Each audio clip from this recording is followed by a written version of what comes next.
You take a cruise, the rules are crystal clear. A ship sets sail at a set time, and then the boarding closes before the vessel departs. Well, one group didn't get back from their excursion on time, and they were left behind on a very small island off of Africa. They missed the boat. The cruise ship that you see way out there sailed away, stranding 8 passengers on a tiny island off the coast of Africa. Jill and Jay Campbell, who live in North Carolina, found themselves left behind on the island. They were on an excursion to tiny Sao Tome off the coast of Gabon.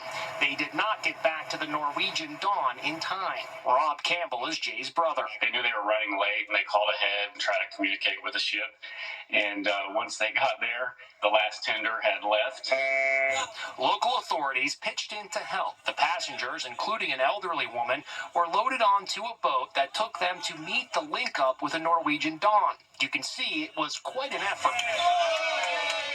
But get this, the cruise ship captain still refused to let them on board. Can you describe for me how Jay and Jill felt when they saw that cruise ship leaving the port without them? Well, I think it was a little bit of disbelief on their part with everything they had tried in good faith to get back on the boat. Norwegian Cruise Line says in a statement, while this is a very unfortunate situation, guests are responsible for ensuring they return to the ship at the published time, which is communicated broadly over the ship's intercom, in the daily communication, and posted just before exiting the vessel. We've actually seen this happen before. Cruise lines generally have zero tolerance for late passengers who fail to get back on time before the ship sails away. In this case, passengers cheer on a couple as they run to board the ship in Bermuda. They made it by seconds. Here in the Bahamas, a mom drops to her knees in anguish as she realizes she's missed the ship, and her 3 kids are on board. That's terrible.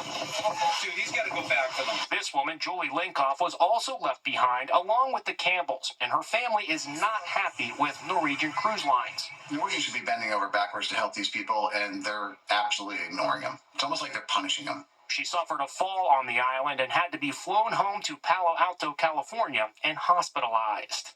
I was completely outraged. We didn't sleep for like 48 hours. And since the Campbells were the only ones that had a Visa card that worked on the island, they ended up putting out about $5,000 to pay for food, toiletries, and hotels for everyone who was left behind. We'll be right back.